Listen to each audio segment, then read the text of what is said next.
زه کله کله وایم زمونږ د دې کلو دا ښځې جینکې او زمونږ د کلو دا هلکان به په پټو سترګو خدای جنت ته بوځي چې دوی د خپل نفسونه قابو کړي دي او دا زنانه خو به په پټو سترګو جنت ته ځي که خیر انشاءالله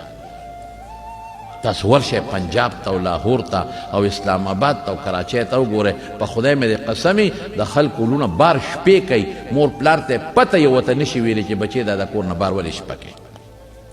جینکې ټولې د کور نه بار شپې کوي هلکان نوجوانان ټول د کور نه باري او په ګندګیرو پسې ګرځي داسې یو حال شروع دی نن سبا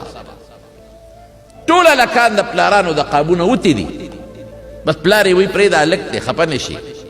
پرېږده هلک ته چې سیل سپاټ وکړي او جینۍ پرېږده خفه نه شي پرې چې خپل سیل سپاټ کوي په خدای مې د قسم هلکان او جینکې نن سبا په هوټلو کې او په پارکونو کې یو بل سره شپې کوي او په دې یونیورسټو په دې کالجونو کې د هلکانو د جینکو هغه دوستانې جوړې دي چې دی درته په خولې نشم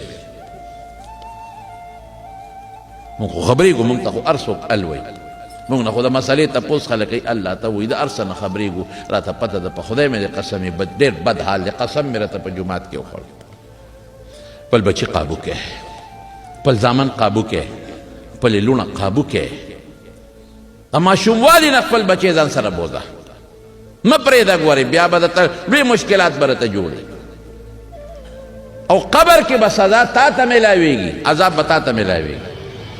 پاتې کېږي خو نه رسول الله مبارک فرمایي حضور پاک دروغ خو نه وایي کلکم راع و کلکم مسئول عن رعیته څنګه چې شپونکي له دې ګډه چیلی ورکړه چې دا سره وه او د هغه نه یو ګډه چې ته روکه شوه نو تی ته تپوس کوي تا ولې زما د ګډې خیال نه دی ساتلی دا ولې روکه شوه دا شرمخ ولې وخوړه دقه رنګې به د قیامت پر ورځ خدای تا نه تپوس کوي چې دا بچې خو د 10 12 15 پورې ستا په لاس کې و که نه تا ولې دې منزله نه بوته دین دې ورته ولې نه خو د مولا نه دې ولې لر کړی